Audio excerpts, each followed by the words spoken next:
स्थापकाय च धर्मस्य सर्वधर्मस्वरूपिणे अवतारवरिष्ठाय रामकृष्णाय ते नमः। जननीं शारदां देवीं रामकृष्णं जगद्गुरुं पादपद्मे तयो श्रित्वा प्रणमामि मुहुर्मुहुः। नमः श्रीयतिराजाय विवेकानन्दसूरये सच्चित्सुखस्वरूपाय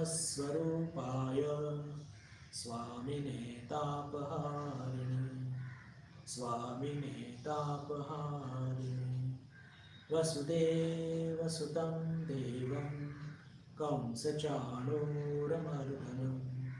देवकी परमानन्दं कृष्णं वन्दे जगद्गुरुं कृष्णं वन्दे जगद्गुरुं। नमस्कार, आपल्या सर्वांचं या व्हर्च्युअल श्रावण मास प्रवचन मालेमध्ये मनपूर्वक स्वागत। आज सोमवार आणि ठरल्याप्रमाणे आज आपण भगवद्गीतेवर चर्चा करणार आहोत। सांगताना फार हर्ष होत आहे, आनंद होत आहे की उद्या जन्माष्टमी आणि मठामध्ये उद्या आरतीनंतर भगवान श्रीकृष्णांची विशेष पूजा, श्यामनाम संकीर्तन इत्यादी हे सगळे कार्यक्रम याचं आयोजन करण्यात आलेलं आहे। पण वर्तमान कोरोना त्यामुळे जी परिस्थिती निर्माण झालेली आहे, आपण सर्वजण मठात येऊन त्याच्यामध्ये सहभाग करू शकत नाही, त्याची कुठेतरी नक्कीच खंत वाटत आहे। पण शेवटी ही सुद्धा भगवान श्रीकृष्णांचीच इच्छा असो। मी भगवान श्रीकृष्णांच्या चरणी प्रार्थना करतो की त्यांनी सांगितलेला हा उपदेश भगवद्गीता आमच्या सर्वांच्या आचरणात उतरवण्याकरता त्यांनी शक्ती द्यावी, आशीर्वाद द्यावे, जेणेकरून मनुष्य जीवनाचा जो एक फार मोठा जो एक उद्देश आहे मोक्ष प्राप्ती, ते आम्ही प्राप्त करू शकू सर्वजण, अशी प्रार्थना त्यांच्या चरणी निवेदित करून मी आपल्या आजच्या विषयामध्ये प्रवेश करण्याचा प्रयत्न करतो। काल आपण सर्वांनी जी चर्चा केली होती, न जायते म्रियते वा कदाचित नायं भूत्वा भविता वा न भूयः अजो नित्यः शाश्वतोऽयं पुराणो न हन्यते हन्यमाने शरीरे, या श्लोकाची आपण सखोल चर्चा केली होती। आणि त्यात आपण बघितलं होतं की भगवान पुन्हा पुन्हा सांगतात आहे आत्मतत्वाच्या संदर्भामध्ये की याचा न जन्म होतो, न हे म्रियते, याचा अंत पण नाही, कदाचित कधी पण नाही, केव्हा पण नाही, नायं भूत्वा भविता वा न भूयः, आधी नव्हता मग झाला आणि मग पुन्हा नाहीसा होणार असं सुद्धा यात घडत नसतं।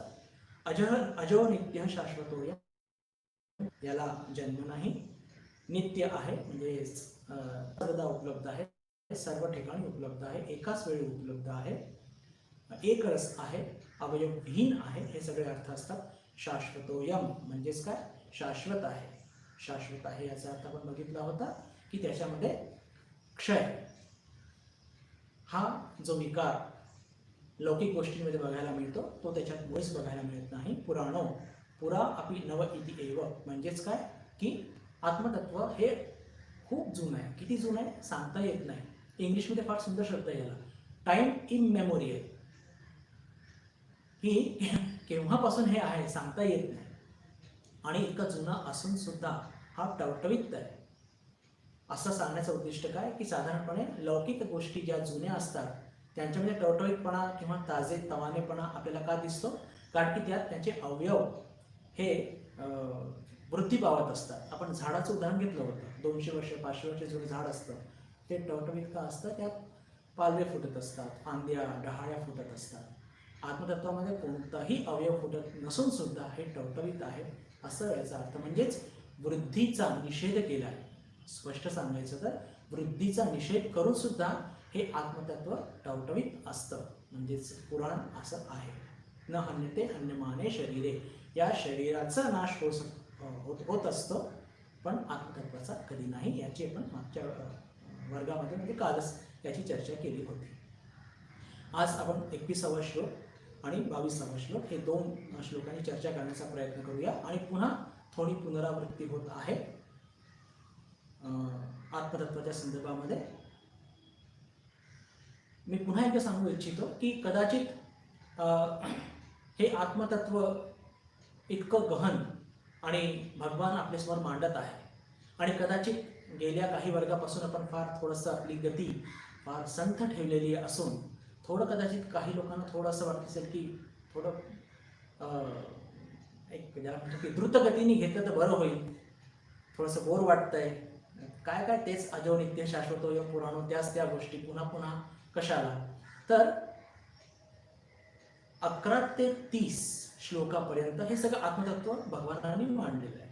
पण 30च्या नंतर जेव्हा भगवान आपल्याला हे सांगतील की हे आत्मतत्व केंद्रात ठेवून आपण जीवन कसं जगायचं, तेव्हा भगवानांची ज्याला म्हणतो की जी एक प्रतिभा किंवा त्यांची जी छटा ही इतकी वेगळी होणार, आणि त्यातून आपल्याला खरंच व्यावहारिक जीवनामध्ये कसं जगायचं.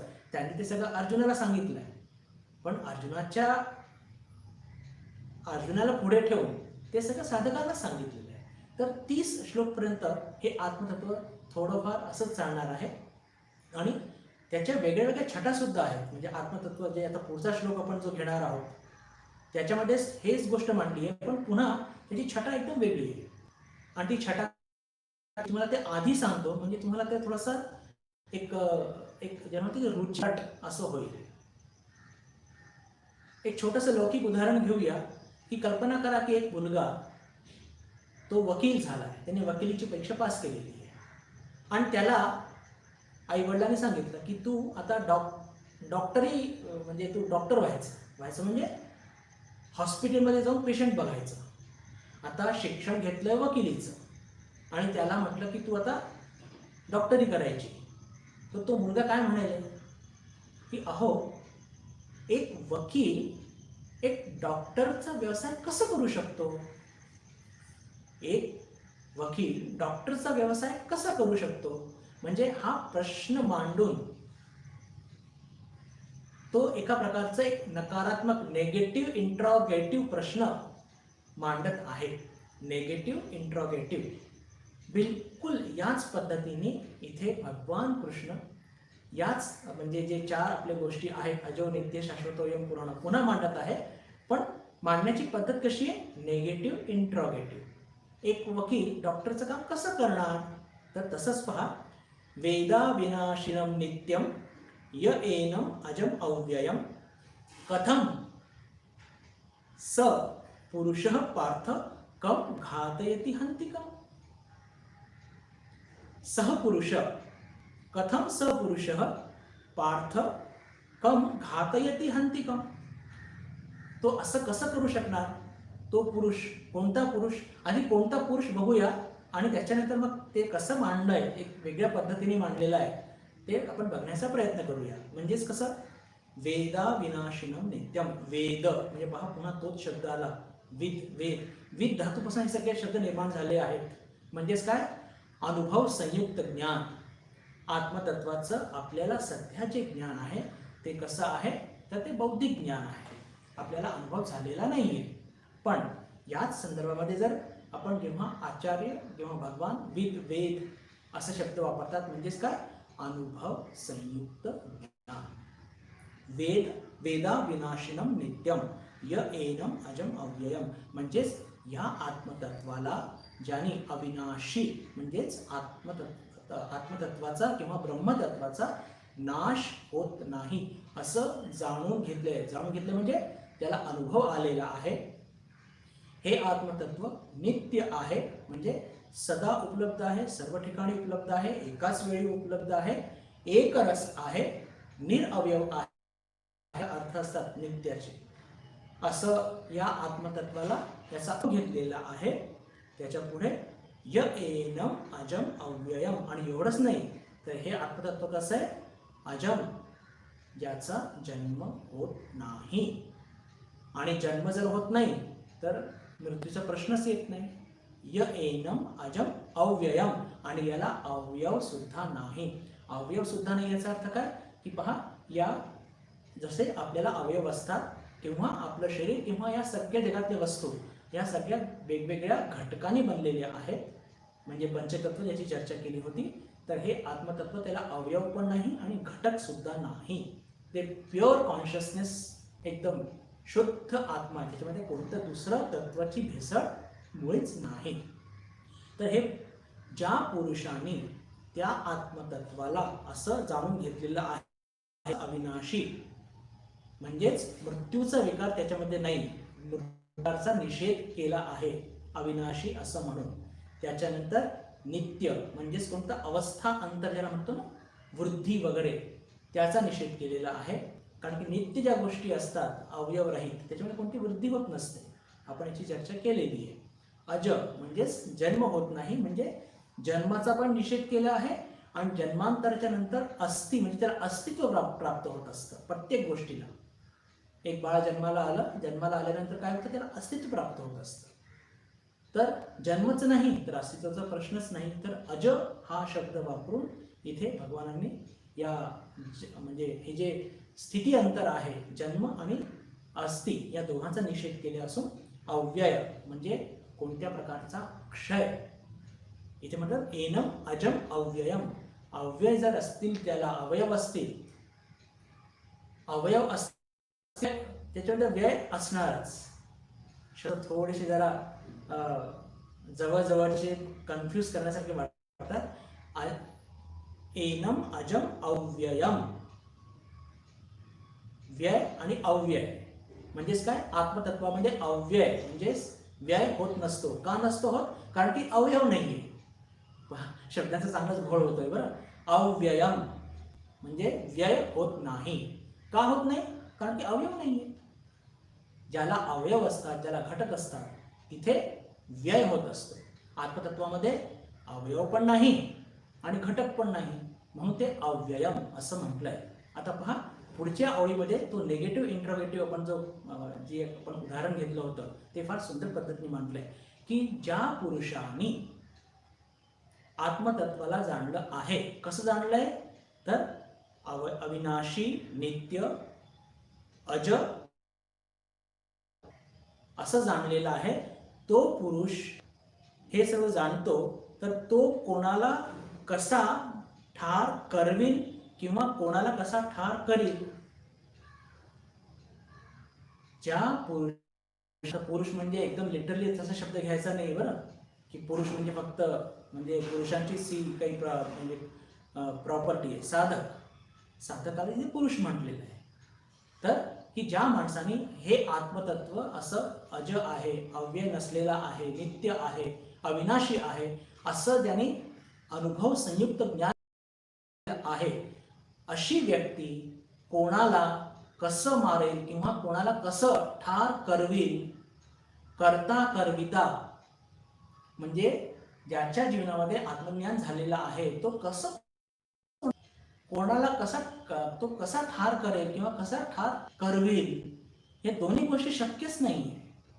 जसं वकील डॉक्टर कसा होणार, तसा असा जो आत्मसाक्षात्कारी महापुरुष आहे तो कसं कोणाला ठार करेल किंवा ठार करविल. म्हणजेच हे असं नेगेटिव्ह प्रश्न विचारून आचार्यांनी भगवान काय केलेलं आहे की इथे की अशा महापुरुषामध्ये कर्तेपणा नसतो. आम्ही आत्ताच आपण चर्चा केलेली होती की विभिन्न पद्धतीने आचार्य भगवान आपल्या पुढे या गोष्टी त्याच आहेत, पण चिवचा घास आणि काऊचा घास सुरू आहे. असं आत्मतत्व जाणणारा तो कसं कोणाला ठार करेल किंवा करवेल, म्हणजेच काय त्याच्यामध्ये कर्तेपणाचा बोध नसतो. आपल्यामध्ये जीव चैतन्य ठामपणे जागृत असल्याने आपल्यामध्ये कर्तेपणा आहे. मी असं करतो, मी पण आत्मसाक्षात्कारी महापुरुष त्यांच्यामध्ये हा कर्तेपणा नसतो. आणि म्हणजे तो कसा असतो, आत्मसाक्षात्कारी महापुरुष करता पण नसतो आणि करविता पण नसतो.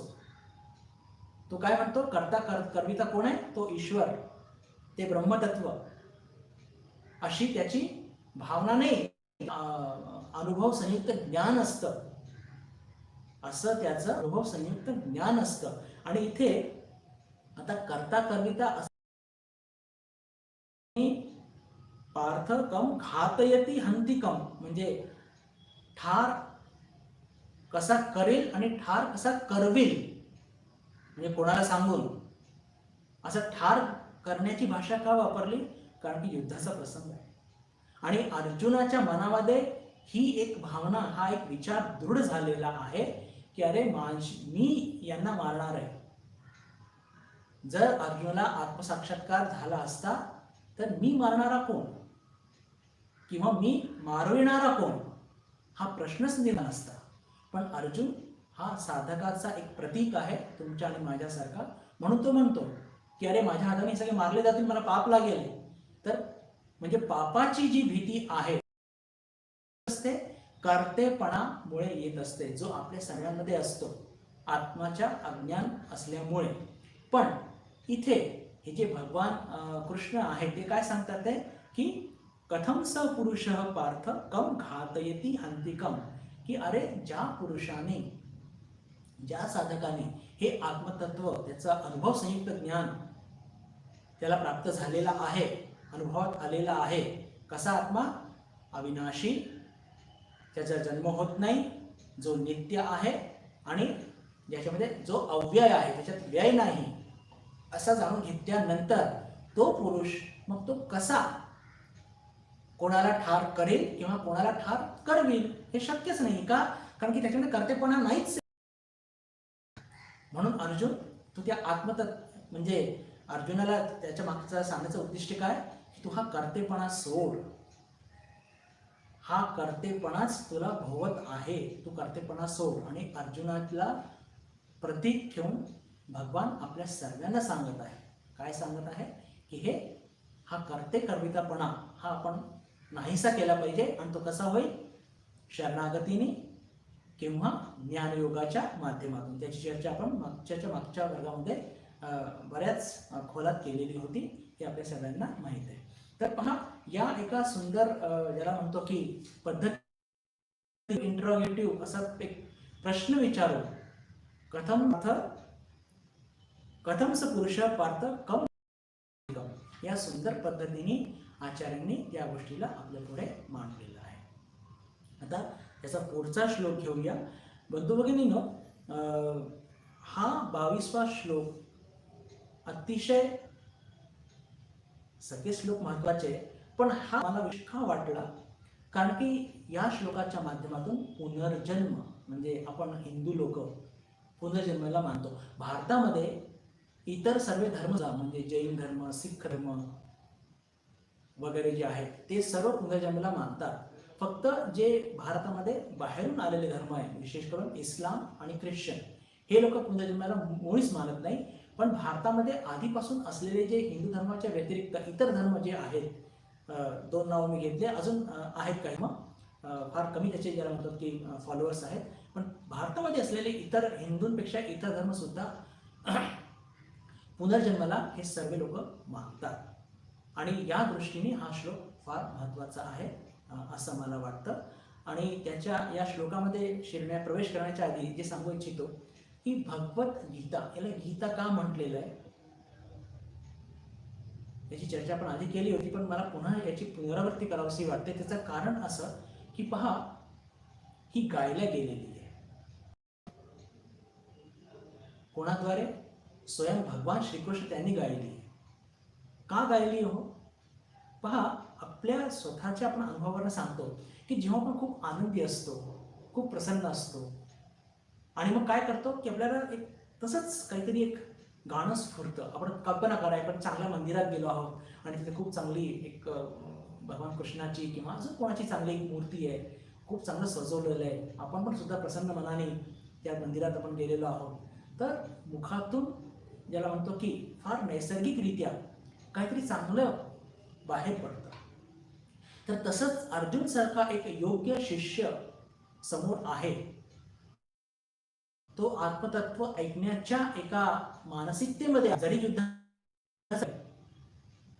आणि भगवान श्रीकृष्ण जे की अनुभव संयुक्त एक ऋषी आहेत, तर हे जे आत्मतत्व जे अति आनंदाचा विषय आहे, महाआनंदाचा विषय आहे, हे सांगताना एक फार सहजरित्या ते गीता या रूपाने ते बाहेर पडलेलं आहे. आणि म्हणून या गीतेमध्ये पहा, ठिकठिकाणी आपल्याला वेगळे वेगळे छंद सापडतात. अनुष्टुप तर आहेच, कुठे गायत्री आहे वगैरे वगैरे, असे अजून 2-3 छंद आहेत. तर त्या छंदांच्या माध्यमातून इतकी सुंदर ज्याला शब्दांची पेरणी केलेली आहे आणि त्या छंदांचं जे ज्याला म्हणतो की सिलेक्शन केलं गेलेलं आहे, चयन केलं गेलेलं आहे, तर त्यातून त्या श्लोकाचं महत्त्व ते द्विगुणित होत असतं. इथे छंद बदलतोय म्हणून मुद्दाम ही सगळी भूमिका मांडत आहे. आणि श्लोक तर महत्वाचा आहेच. काय आहे तो श्लोक? वासांसी जीर्णानि यथा विहाय नवानि गृह्णाति नरोपराणि तथा शरीराणि विहाय जीर्णानि अन्यानि संयाति.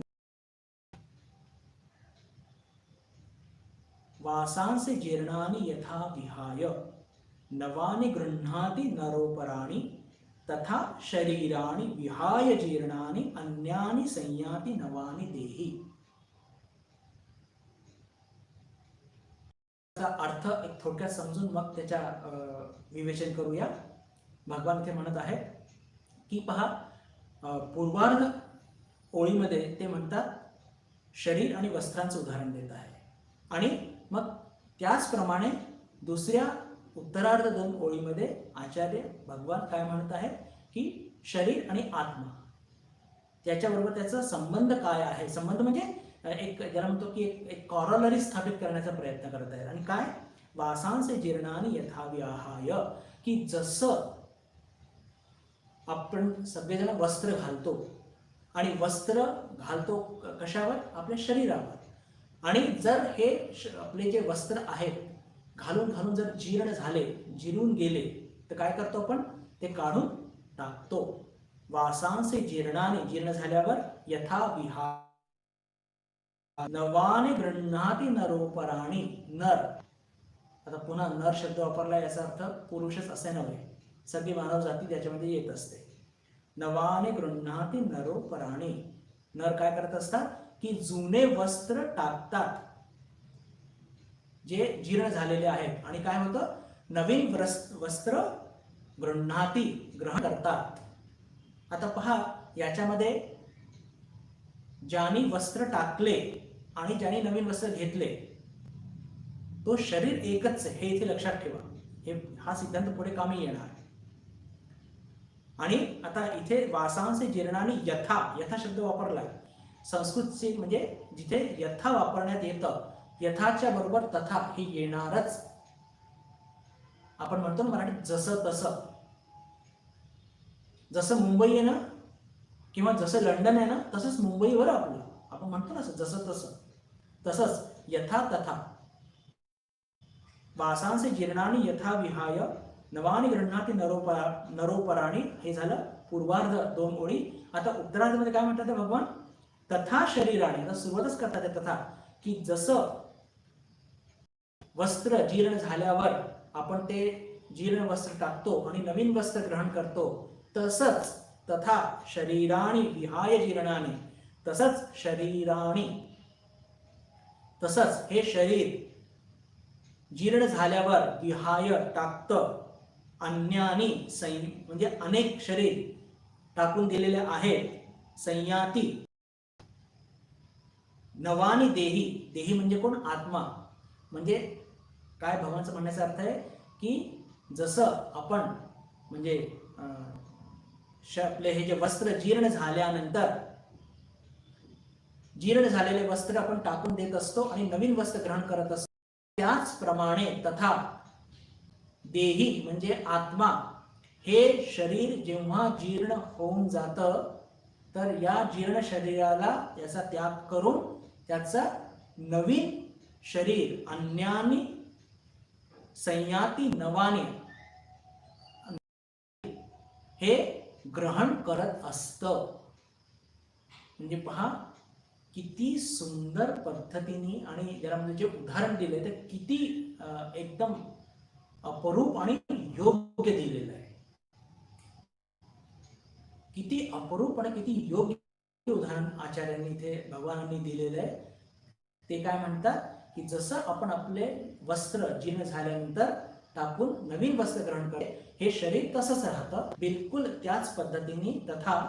तसंच ही देही म्हणजे या शरीरात राहणारी जी देही म्हणजे आत्मा आहे, हे शरीर जीर्ण झाल्यानंतर त्याचा त्याग करून नवीन शरीर ग्रहण करत असते, असं त्यांचं स्पष्ट म्हणणं आहे. आणि आता त्याचा थोडंसं विवेचन करण्याचा प्रयत्न करूया. की पहा दुसऱ्या अध्यायाच्या 13व्या श्लोकमध्ये आपण एक वाचलं होतं की धीरस तत्र न मुह्यति, म्हणजेच शरीरामध्ये जे विकार घडतात, म्हणजे विशेष करून हा जो मृत्यूचा विकार घडतो, तर हा फक्त एक स्थिती अंतर आहे. आणि तिथे धीर लोक धीरस तत्र न मुह्यति, तिथे शोक करत नसतात. धीर लोक जे विवेकी असतात ते शोक करत नसतात. आणि इथे नर का वापरलाय आपणच बघितलं की त्याचं एक कारण अजून असं ठळक घेऊ शकतो, किंवा मनुष्य जाती असं का करत असतं, कारण की वस्त्र घालणे हे फक्त मनुष्य जातीलाच माहिती असतं. पशु पक्षी प्राणी हे कोणी म्हणजे ह्या गोष्टी त्याच्यावर सुद्धा घडत असतात, पण ते वस्त्र घालत नसतात, म्हणून तो नर शब्द तिथे वापरलेला आहे. तर म्हणण्याचा अर्थ काय की साधारण लोक स्वजनांचा वियोग झाल्यानंतर त्यांच्या जीवनामध्ये शोक बघायला मिळतो, आणि ह्या स्थिती अंतराला ते त्याचं आकलन करू शकत नाही. आत्मतत्वाचं हे शाश्वत आहे हे त्यांच्या लक्षात येत नाही, किंवा लक्षात आलं तरी ते पटत नसतं, आणि म्हणून धीरस तत्र न मुह्यति. आता यालाच घेऊन थोडंसं आपण अजून त्याची चर्चा करण्याचा प्रयत्न करूया. की पहा, जेव्हा आपण वस्त्र बदलतो, म्हणजे वस्त्र जीर्ण झाले, वस्त्र जेव्हा आपण बदलतो, वस्त्र जीर्ण झाले ते टाकतो आणि नवीन वस्त्र घेतो, तर जेव्हा आपण जुने वस्त्र टाकतो तेव्हा आपल्याला दुःख होतो का? आता काही बालबुद्धीचे लोक असतात, म्हणजे त्यांच्याकडे ते सोडत सुद्धा नाही, बिलकुल जीर्ण शीर्ण झालेलं आहे नाही, अपवाद सगळ्या ठिकाणी असतात. पण जेव्हा आपण हे जे जीर्ण झालेले वस्त्र टाकतो आणि नवीन वस्त्र आपण ग्रहण करतो, तर तेव्हा आपण शोक करतो का? हे पहा, शरीर तेच आहे. मी आताच म्हटलं होतं की हा पॉइंट लक्षात ठेवा. शरीर मुळात तेच आहे, त्यात कोणताही बदल नाही. फक्त बदल कुठे होऊन राहिलाय, तर ह्या बाहेरच्या हे जे वस्त्र आहेत आणि जे जीर्ण झालेले आहेत ते आपण टाकत आहोत, ते टाकले ग्रहण करत आहोत. तर टाकत असताना जेव्हा आपण शोक करत नाही, तर इथे भाष्यकार किंवा भगवान श्रीकृष्ण त्यांचा म्हणण्याचा निहित अर्थ काय की बिलकुल जसे तुम्ही आपले वस्त्र टाकता, तसंच हे देही, हे जीर्ण झालेलं शरीर हे टाकत आहे, तर तिथे शोक कशाला? वस्त्र टाकणं आणि शरीर टाकणं, जसं शरीराला वस्त्र टाकणं आहे तसंच आत्म्याला शरीर टाकणं आहे. जेव्हा वस्त्र टाकत म्हणजे जीर्ण झाले असल्यामुळे टाकण्यात आपल्याला कधी शोक होत नाही, तर इथे शोक कशाला? आता कसं आहे की याचं आपण लौकिक आणि व्यावहारिक जर कारण बघितलं तर आपण असं सांगू शकतो की अहो, वस्त्रांना आम्ही 2 किंवा 3 वर्ष आसक्ती काही निर्माण होत नसते आणि म्हणून आम्ही शोक करत नाही. त्याच्यामध्ये सुद्धा काही लोक शोक म्हणजे आसक्ती करतात बरं. 3 वर्षामध्येच त्यांची इतके द्यायला पण तयार नसतो. पण आपण एक ठळक उदाहरण घेऊया की 3 वर्षात की आसक्ती होत नसते, पण आपलं जे जीव चैतन्य आहे ते या शरीराबरोबर अनेक वर्षापासून 70, 80, 90 पासून त्याच्याबरोबर खेळत असतं, आणि म्हणून एक आसक्ती निर्माण झालेली असते, आणि म्हणून तिथे शोक होत असतो. तर हे झाली जीवाची स्थिती, तुमची आणि माझी स्थिती. पण इथे जे भगवानचा सांगण्याचा अर्थ काय की ज्या पद्धतीने आपण आपले वस्त्र टाकतो, म्हणजे आपलं शरीर वस्त्र टाकतं, त्याच पद्धतीने हे आपलं आत्मतत्व जे आहे ते आत्मतत्व हे शरीर टाकत असतं. तर वस्त्र बदलण्यासारखं, शरीर बदलण्यासारखं, तिथे शोक व्हायला नको, पण आसक्ती असल्यामुळे तो शोक होत असतो. आता इथे जे यथातथा वापरलाय त्याचं एक कारण अजून आहे.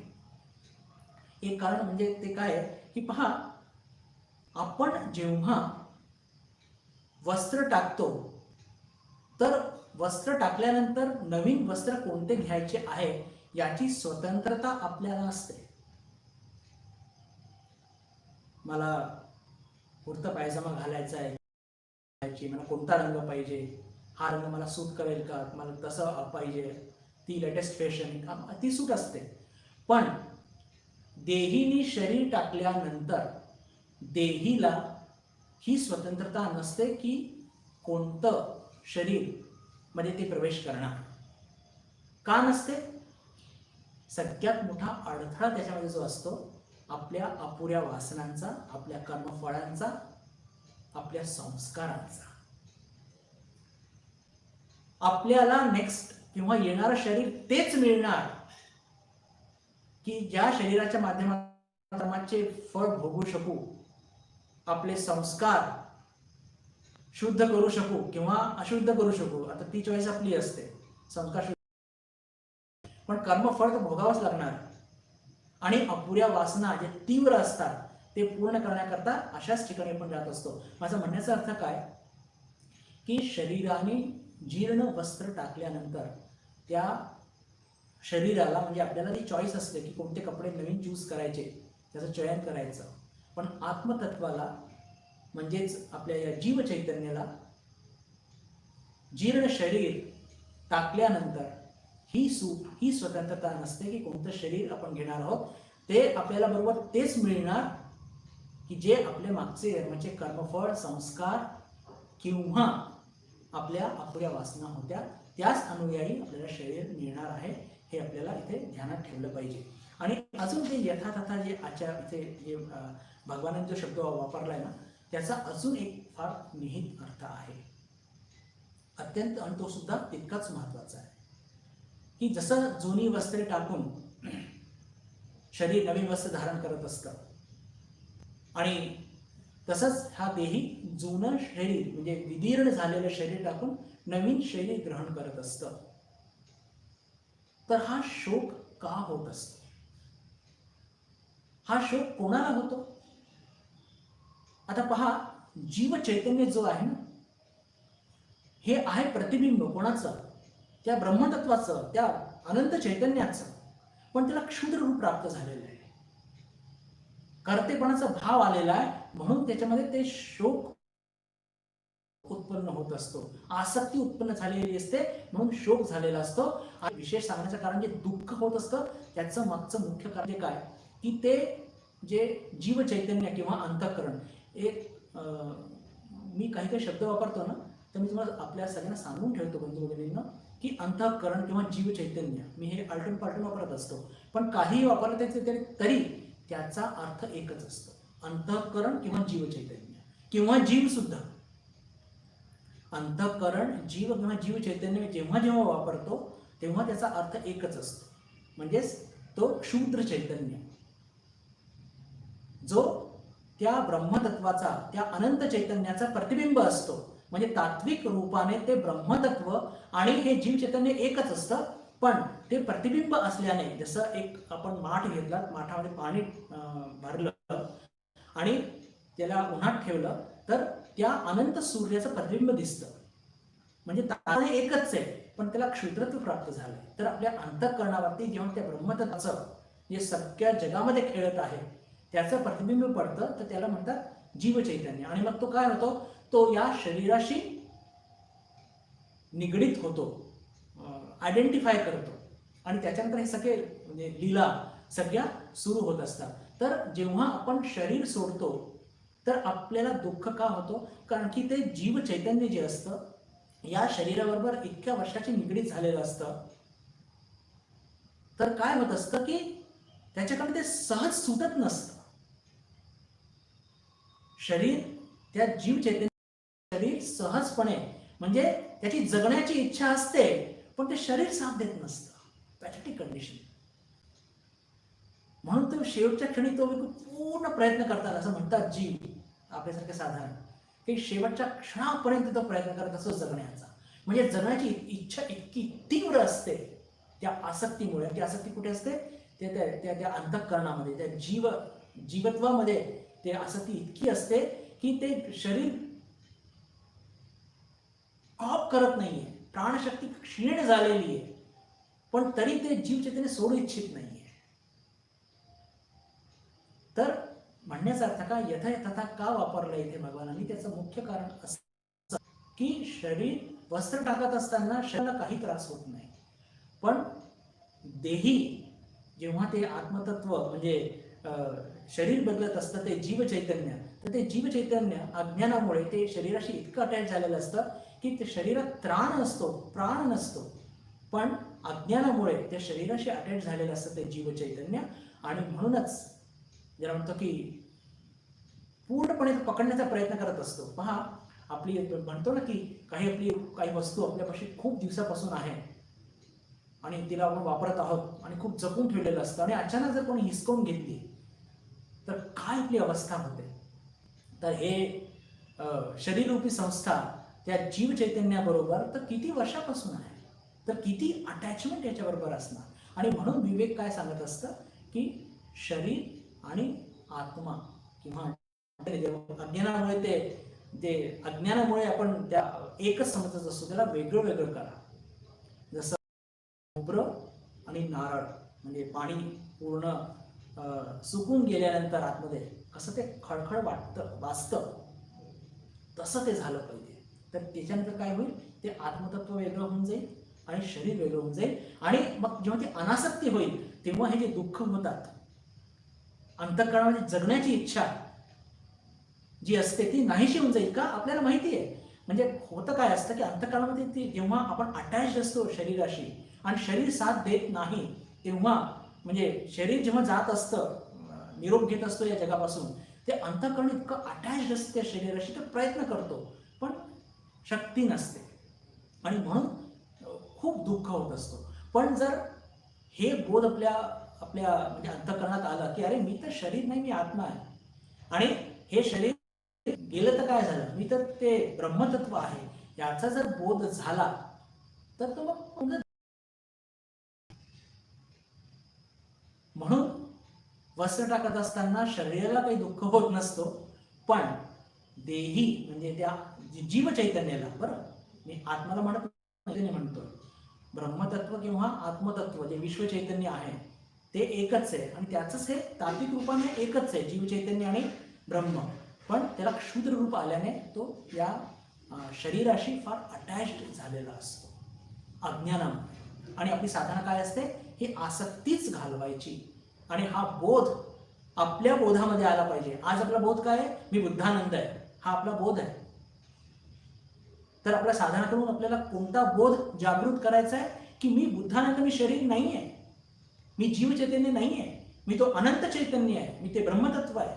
हा बोध म्हणजे ऑलरेडी जागृत नाहीये. सध्या बोध कोणता जागृत आहे? मी बुद्धानंद आहे, 5 इंच, 65 किलो वजन, इत्यादी इत्यादी.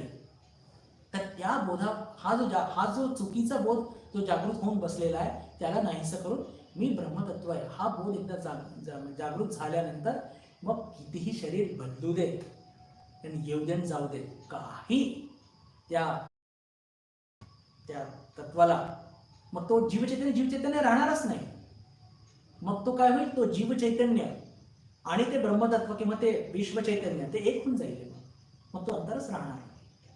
असो, तर या श्लोकाच्या माध्यमातून म्हणजे पुन्हा काही प्रश्न अनुत्तरित राहून जातात की पहा, हे सारखं सारखं असं जेव्हा घडत असतं तर मुक्ती मग कशी होते, पुनर्जन्मामध्ये एक्झॅक्टली काय काय घडत असतं, हे मनाला फार भेडसवत असतात. तर याची थोडी चर्चा करण्याचा प्रयत्न करूया. पण एकदा पुन्हा याची मी पुनरावृत्ती करू. यथा विहाय नवानि गृह्णाति नरोपराणि तथा शरीराणि विहाय जीर्णानि अन्यानि संयाती नवानी देही. म्हणजेच काय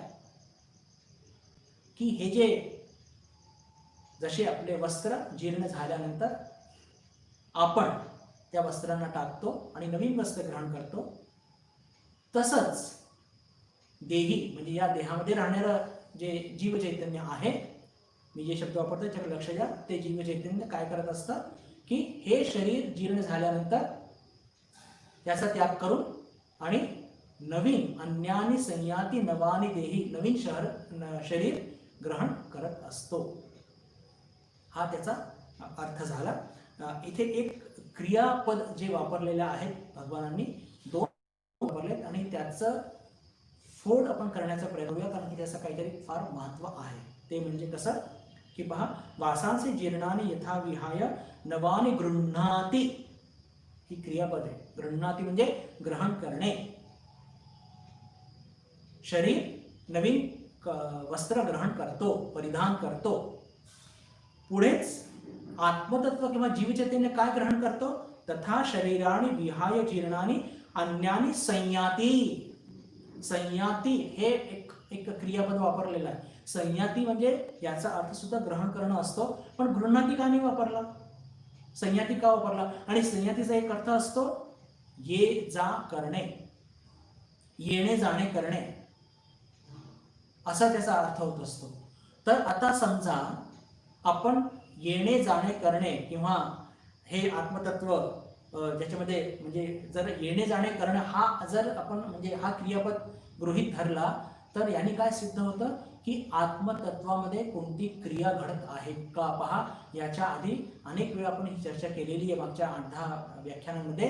आत्मतत्व कसं असतं, संपूर्णपणे अक्रिय, निष्क्रिय, कोणतीही क्रिया थोडी पण घडत नसते, असं ते आत्मतत्व असतं.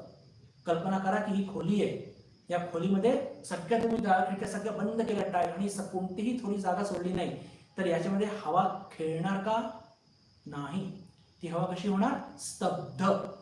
बिलकुल त्याच पद्धतीने या पूर्ण जगामध्ये ते आत्मचैतन्य कोपऱ्या कोपऱ्यामध्ये पसरलेलं आहे, पण ते कसं आहे, स्तब्ध, स्थिर, निष्क्रिय, अक्रिय, कोणतेही प्रकारची ये जा किंवा बदल विकार काही त्याच्यामध्ये घडत नसतो. हे आपल्याला इथे लक्षात घेतलं पाहिजे.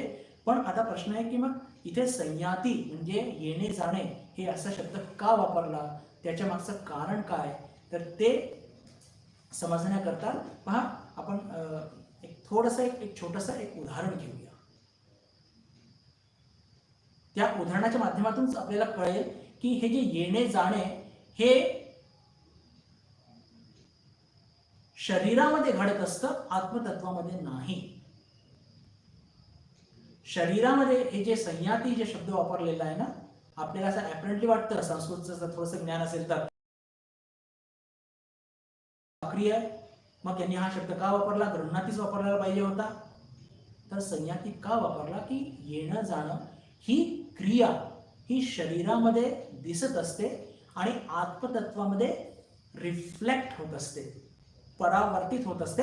आणि ते काय नेमकं होत असतं, ती क्रिया फार इंटरेस्टिंग आहे ते, आणि त्याची चर्चा थोडी आपण आधी केलेली आहे. फक्त तुमचं मी ज्याला म्हणतो की तुमचं जे ज्ञान आहे थोडं रिफ्रेश करू इच्छितो. कल्पना करा, एक मुलगा आहे आणि तो कुमार वयाचा आहे. काही वर्षांनी तो युवक झाला, तरुण झाला, आणि त्याने म्हटलं की मी आता तरुण झालो. आता त्याने असं म्हटल्यानंतर त्याच्या शरीरामध्ये बदल झाला की त्याच्या जीवचैतन्यामध्ये बदल झाला. मी तरुण झालो असं म्हटल्यानंतर त्याच्या शरीरामध्ये बदल झाला, त्याच्या जीवचैतन्य म्हणजे त्याचं जे चैतन्य शक्ती आहे, जरी ती क्षुद्र असेल, त्याच्यामध्ये बदल झाला. तर नक्कीच आतापर्यंतच्या आपल्या ज्ञानाच्या आधारे म्हणू शकतो की त्याच्या चैतन्य जे आहे त्याच्यामध्ये कोणताही बदल घडत नसतो, त्याच्या शरीरामध्ये बदल झालेला आहे. नक्कीच बदल त्याच्या शरीरामध्ये झालेला आहे. तर बघा, आत्मतत्व कसं असतं बंधू भगिनींनो, की आत्मतत्व किंवा जे जीव चैतन्य याच्यामध्ये एक वैशिष्ट्य कसं असतं की त्याच्या अवतीभोवती जे काही त्या सगळ्या गोष्टी तो स्वतःवरती आरोपित करत असतो. स्वतःवरती आरोपित करत असतो. म्हणजे काय करत असतो, तर स्फटिक मणीचं उदाहरण लक्षात घ्या. स्फटिक मणीचे काय वैशिष्ट्य असतं की त्याच्या जवळ समजा आपण लाल रंगाचं किंवा फूल ठेवलं तर तो लाल रंग स्वतःवरती आरोपित करतो. त्याला माहित असतं की मी पारदर्शी आहे, पण आपल्याला काय दिसतं की तो लाल रंगाचा आहे. त्याला माहित असतं की मी शुद्ध आहे, पारदर्शी आहे, मी लाल रंगाचा नाहीये, पण स्वतःवरती तो लाल रंग आरोपित करत असतो आणि आपल्याला ते की हा स्फटिक मणी लाल रंगाचा आहे का, पण तसं नसतं.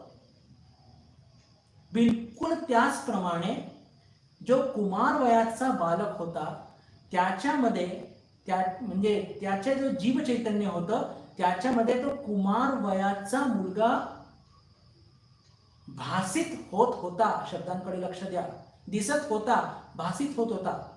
आणि तोच मुलगा जेव्हा तरुण झाला, आणि मी तो म्हणतो की मी तरुण झालो, तरी सुद्धा जीव चैतन्य तेच आहे. पण काय झालेलं आहे की लाल फूल काढून आपण पिवळं फूल ठेवलं असल्यामुळे काय होतंय की त्या स्फटिक मणीमध्ये पिवळा रंग दिसतोय किंवा त्या जीव चैतन्यामध्ये तो तरुण दिसतोय. म्हणजेच काय की तो स्फटिक मणी तसाच आहे, ते जीव चैतन्य तसंच आहे, पण म्हणजे त्याचं वैशिष्ट्य काय की त्याच्यामध्ये सगळ्या घटना स्वतः.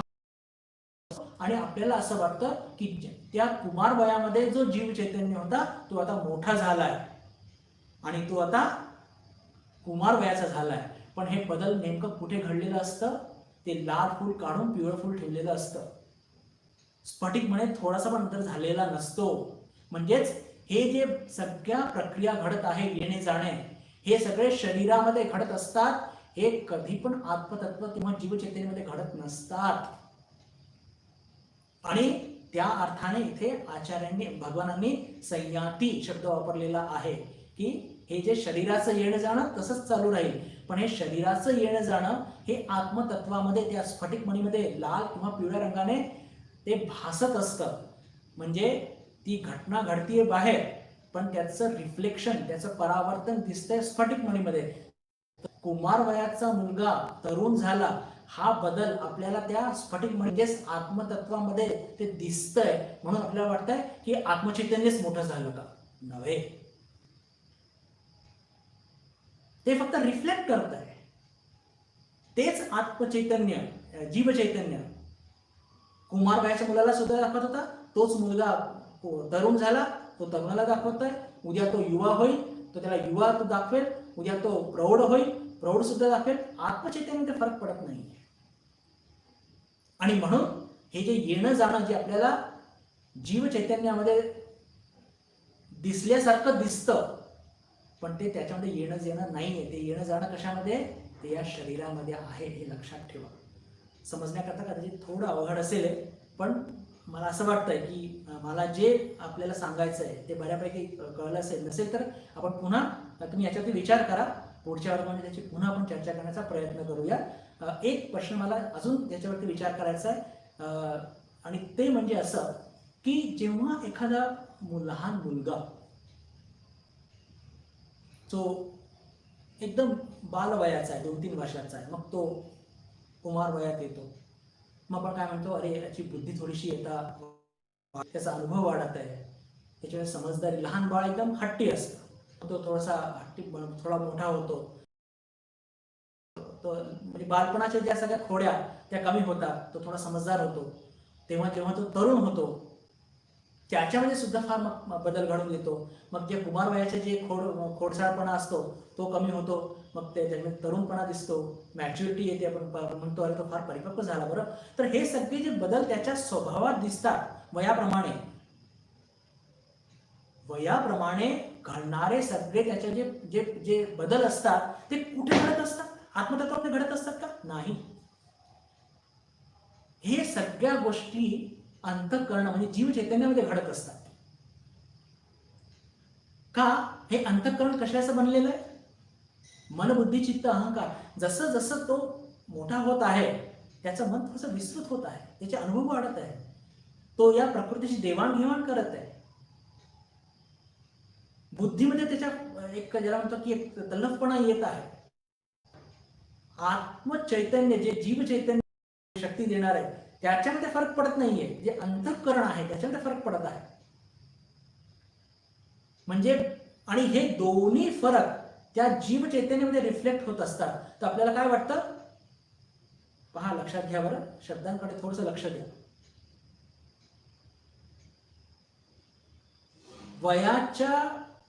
वय वाढत असल्याने त्याच्यामध्ये जे काही परिपक्वपणा येत असतो तो अंतःकरणामुळे होत असतो आणि तो रिफ्लेक्ट होत असतो स्फटिकमणी जीव चैतन्यामध्ये. तर आपल्याला वाटतं की अरे म्हणजे असं काही आत्मतत्व पण इव्हॉल्व्ह होतोय का, त्या आत्मतत्वामध्ये पण उन्नती होतीये का, नव्हे. इव्हॉल्वमेंट जर होत असेल कुठे, तर ते अंतःकरणामध्ये. हे आपण लक्षात घेतलं पाहिजे. इथे जे काही बदल घडत आहे ते अंतःकरणामध्ये, म्हणजे हे मानसिक जे बदल घडत असतो. आणि एवढंच नव्हे तर शारीरिक बदल सुद्धा जे काही घडत असतं तर ते आत्मतत्वामध्ये त्या रिफ्लेक्ट होत असतं. आणि त्याच्याचमुळे आपल्याला काय वाटतं की आत्मचैतन्य वाढत आहे का. हे पहा, आत्मचैतन्यामध्ये किंवा त्याच्यामध्ये कोणताही फरक घडत नसतो, कधी घडत नसतो. त्याच्या शक्तीने त्याच्या चैतन्याने हे बाकीच्या सगळ्या गोष्टी घडत असतात आणि त्या आत्मतत्वामध्ये रिफ्लेक्ट असतात. म्हणून त्या आत्मतत्वामध्ये घडत आहे का, तसं नाही. हे येणं जाणं ज्याच्यावरती मी भर देत आहे, तर माझा म्हणण्याचा अर्थ काय की त्या सगळ्या गोष्टी रिफ्लेक्ट परावर्तित होत असतात त्या आत्मचैतन्यामध्ये. उदाहरण पुन्हा घेऊया. स्फटिकमणी जो असतो स्वतः शुद्ध असतो आणि पारदर्शी असतो, पण त्याच्यामध्ये एक वैशिष्ट्य असतं. पहा, दुर्गुण नाहीये की काय वैशिष्ट्य असतं की आपल्या अवतीभोवती जे काहीही असतात गोष्टी तो स्वतःवरती आरोपित करून घेत असतो. तर हे अंतःकरणाचे जे काही दोष गुण धर्मगुण असतात तो त्या जे चैतन्य आहे त्याचा जो प्रतिबिंब आहे ब्रह्मतत्वाचा त्याच्यावरती तो आरोपित करून घेतो आणि म्हणून त्याला क्षुद्रत्व प्राप्त होत असतो. आणि सगळ्या घटना त्या चैतन्यामध्ये घडत आहे का आपल्याला असं वाटतं आणि त्यातून आपण कन्फ्यूज होत असतो. एक छोटंसं उदाहरण घेऊन त्याला अजून स्पष्ट करण्याचा प्रयत्न करतो. थोडंसं क्लमझी किंवा कन्फ्युजिंग वाटत असेल पण तुम्ही विचार करा, पुढच्या वर्गात त्याच्यावर थोडी अजून चर्चा करण्याचा प्रयत्न करूया. ही कल्पना करा की आपण एक फार मोठी अशी एक परात घेतली आणि त्या परातीत पाणी, थोडीशी जरा खोल परात आहे ती मोठी अशी खूप मोठी, त्यात आपण जरा पाणी टाकलं, पूर्ण भरलं आणि त्या परातीला आपण ठेवलं उन्हामध्ये. काय होईल, आपल्याला सूर्याचा ना. आता मी काय केलं, त्या परातीला हलवण्याला सुरुवात केली तर काय होईल, आपल्याला असं भासेल की प्रतिबिंब, आपल्याला काय वाटेल प्रतिबिंब हलत आहे का, पण मुळात पाणी हलत असतं. Got it. What a interesting example आहे की आता या उदाहरणाच्या माध्यमातून तुम्ही त्या सगळ्या गोष्टी समजण्याचा प्रयत्न करा जे मी आपल्या सगळ्यांना सांगितलं. उदाहरण पुन्हा सांगतो की परातीत पाणी ठेवलंय, चांगली भली मोठी खोल परात आहे आणि त्याच्यामध्ये आपण उन्हात ठेवलं, प्रतिबिंब दिसेल आणि पहिल्यांदा पाणी एकदम शांत आहे, प्रतिबिंब सुद्धा आपल्याला शांत आणि स्थिर दिसणार आहे. पण मी त्या पाण्याला हलवायला सुरुवात केली, हलवायला सुरुवात केल्याबरोबर काय होईल, आपल्याला काय भासतं किंवा काय दिसतं, प्रतिबिंब हलतोय का, पण मुळात प्रतिबिंब हलत नसतो, ते पाणी हलत असतं. पण आपल्याला दिसतं काय, प्रतिबिंब हलतोय. आपल्याला काय दिसतं,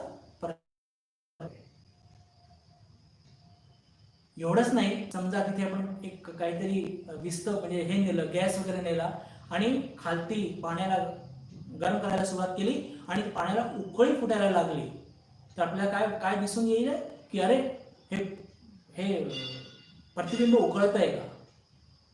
एक्झॅक्टली प्रतिबिंबामध्ये कोणताही फरक पडत नाही.